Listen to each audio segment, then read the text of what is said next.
Can you sing along the 5 Pusha T records right now? His records. Yes. His records? Yeah. Name I love Pusha. Nostalgia. Oh, you was a Pusha T fan. You know, you know. I didn't know he had fans like that. Can you name 5 Pusha T records? No, his records. Pusha T, I love your soul, my dog. You're not in my top 50. You might be in Charlamagne's top 50 and things like that, but you haven't done that much for me in my life. Like, I didn't never want to be like Pusha. I never had a Pusha moment in my life. I never thought, like, you dig? Like, where I'm from, niggas want to be like you if you was really that dude and that rapper and things like that. Wayne wanted to be like Pusha? It started as a joke. A light-hearted podcast question that turned into a career-shaking storm. Jim Jones thought he was just speaking his truth, but those few sentences cracked open an entire conversation the culture had been avoiding for years. What Jim said wasn't just criticism, it was a dismissal, a public erasure of a man whose pen had already carved itself into hip-hop's DNA. The internet heard the laugh in Jim's voice, but the undertone was venom. "You're not in my top 50. That one line hit harder than any diss track because it came from a peer, a veteran who should have known better. Behind the scenes, industry insiders started whispering, "Did Jim just cross the line?" Because you don't question a lyricist like Pusha T without expecting a reply. But the way Pusha moves, it's never loud, never rushed. His silence alone feels like a warning, and that's where the tension begins. One casual conversation just drew the first line in what might become one of the most unexpected wars in recent hip-hop memory. Jim Jones may have thought it was just talk, but this time, the talk had consequences. Remember, we went viral on the Spotify Rap Caviar podcast. Yes. About Pusha T. People don't like people, yeah, see? There we go. And then look what happens. But I'm ready for all things, man. Shout out to Pusha, shout out to that guy, shout out to the clips. You know what I mean? Congratulations. Do you like the new song? No, but you know. You don't like Ace Trumpets? What's so great about it? It's so good. It's good? It's so, oh man. It's good? So, yeah, there's something going on that you ain't tell us about, bro. It's good in what? A nostalgic value of it? You don't think Ace Trumpets is hard? I don't believe them. But that's a whole nother story. I don't want to downplay nobody's craft or their music. I want to uplift everybody and things like that. But I don't listen to their music. That's where it got personal. Jim didn't just say he didn't listen to Pusha. He said he never wanted to be him. And that hit different. Because in hip-hop, admiration is currency. To say you never had a Pusha moment is to say a legend never mattered. But here's the twist. The very culture Jim helped shape once thrived on the kind of authenticity that Pusha represents. Coke rap, street tales, the art of painting luxury and pain in the same verse, that's what made hip-hop feel real again, and Pusha mastered it. So when Jim dismissed it, it wasn't just disrespect, it was irony. Behind closed doors, producers and A&Rs were already laughing about it. They knew Jim's catalog, and they knew Pusha's pen. One built mixtape anthems for Harlem summers, the other crafted timeless verses that still echo through the culture. Different lanes, but the same foundation, respect. So why attack someone who mirrors your own origin story? Was it jealousy or fear? Because the moment Jim said those words, the internet turned into a courtroom, and his credibility, the very thing he spent decades building, was suddenly on trial. And the craziest part? This was only the beginning. Because the next words out of Jim's mouth didn't just fan the flames, they poured gasoline on them.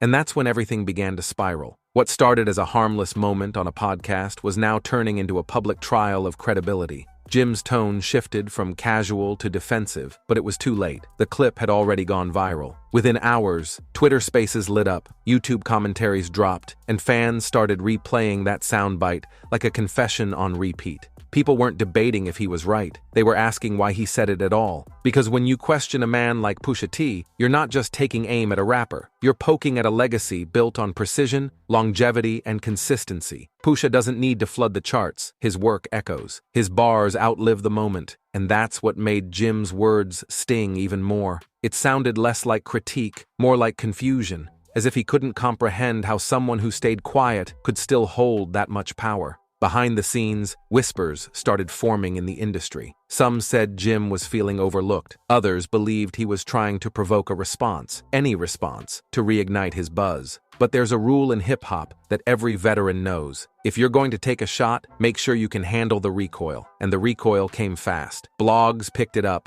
podcasts dissected it, and memes flooded the timeline. The culture loves conflict, but this time, the energy felt off. Because when you disrespect Pusha T, it's not just about one man, it's about what he represents. Craft, control, and consequence. The kind of artist who doesn't rush to respond because he knows the best revenge is strategic silence. And while Jim was doubling down in interviews, Nas's name got dragged into the mix. Another legend, another unnecessary casualty in the crossfire. When Jim claimed Nas wasn't that impactful, that's when fans collectively drew the line. It wasn't just shade anymore, it was blasphemy. Nas is hip-hop scripture. He's the proof that lyricism and longevity can coexist. When Jim questioned that, it didn't sound like confidence. It sounded like someone forgetting the ground they were standing on. The reaction was immediate. Clips from old Nas interviews resurfaced. Classic tracks started trending again, and hip-hop fans united in something rare, collective disbelief. They couldn't understand how someone from Dipset, a group that once carried New York on its back, could disrespect the very foundation that allowed them to exist. It was like watching a veteran set fire to his own history. Meanwhile, in a different part of the world, Pusha was silent, but only in words. In action, he was loud. Pharrell was making his debut as head of Louis Vuitton Men's, and when that runway lit up, the beat dropped. The sound was sharp, cinematic, and instantly recognizable. It wasn't just fashion, it was a statement. The clips were back. After more than a decade, Pusha and No Malice shared the same stage again, not in a club or on a street corner, but in Paris, surrounded by the elite. The message was clear. While Jim was talking on podcasts, Pusha was performing on the world's most prestigious runway. He didn't need a diss track. The setting itself was the response. And when the lyrics started hitting, the crowd understood exactly who they were aimed at. That chasing a feature out your element line wasn't subtle, it was surgical. Jim had linked up with Drake not long before, after Drake called him an honorary Dipset member on stage. The same Drake Pusha dismantled years ago with The Story of Adidon. History was repeating itself, and the irony couldn't have been sharper. Drake's reputation never fully recovered from that diss, and now Jim was walking right into the same trap, publicly aligning himself with someone who had already lost that war.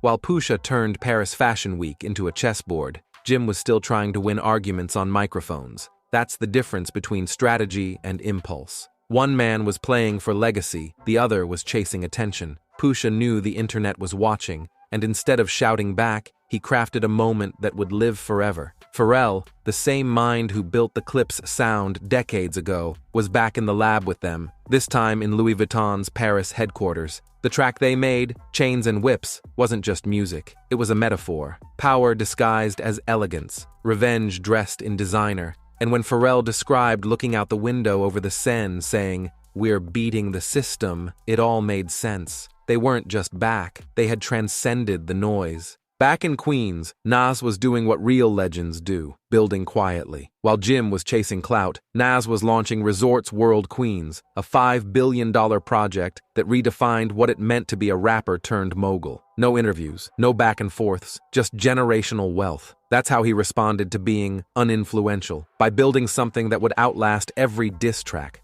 Jim, meanwhile, was still talking, still explaining, still defending. When Summerjam rolled around, he finally got his shot to reclaim the narrative. The crowd was massive, the energy electric, the stage his again. But when the music dropped, the atmosphere shifted. No cheers, just silence. Then came the boos. The same audience that once screamed Dipset lyrics word for word was now turning on its own general. And when Funkmaster Flex, one of Jim's biggest radio allies, cut his set short, that was the symbolic blow. That was the culture saying, enough. It wasn't anger anymore, it was fatigue. People were tired of the ego, the contradictions, the interviews that went nowhere. Because in 2025, respect doesn't come from volume, it comes from value. Pusha didn't even have to say a word. His silence did the talking, and that silence was deafening. Behind the scenes, word began to spread. The clips weren't done. That Paris performance was only the prologue. Sources close to the camp said a new album was loading. Darker, colder, more precise than anything they'd done before. The kind of project that doesn't just respond, it dismantles. And then Jim made it worse. Instead of regrouping, he fired off another diss, this time over the Chains and Whips instrumental itself. It was desperate. It sounded like someone fighting for relevance, not respect. But what crossed the line wasn't the freestyle. It was when he mentioned No Malice, a man who left rap to find peace, who walked away from the chaos years ago. That wasn't rap beef, that was personal. Everyone in the industry knew that was a mistake. Pusha can take shots, he's used to it. But bringing up his brother, that's crossing sacred ground. And if there's one thing history has shown us, it's that Pusha T doesn't forget. He waits, he calculates, and when he moves, the response is final. By the time Jim tried to downplay it in another interview, the damage was irreversible. His tone sounded different now, forced confidence hiding exhaustion. He laughed, he shrugged, but it was transparent. The charm wasn't landing anymore. The audience had shifted. Even die-hard Dipset fans were starting to say it. Maybe it's time for Jim to log off, because this wasn't a rap beef anymore. It was a reality check. One artist moving with grace and power, another trapped in his own noise.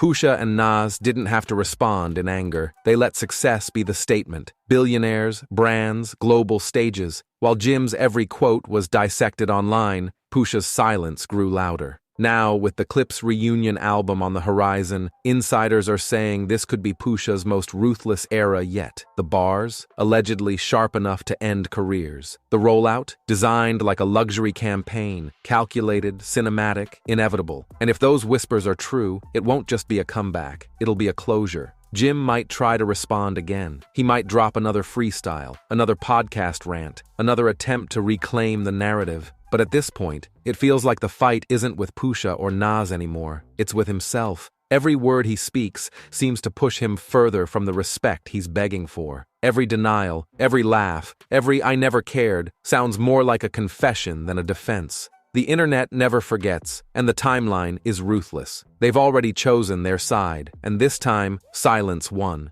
Pusha and Nas didn't argue. They evolved. They turned legacy into leverage. While Jim kept talking, they kept building. And that's the real difference between relevance and desperation. Because when the story is written, it won't be about who shouted the loudest. It'll be about who played the longest game. And right now, Pusha and Nas are playing it in silence, the kind that commands attention without saying a word. And don't go anywhere. Click the next video you see on your screen for even more juicy celebrity chaos, betrayals, and stories Hollywood doesn't want you to know. See you in the next one.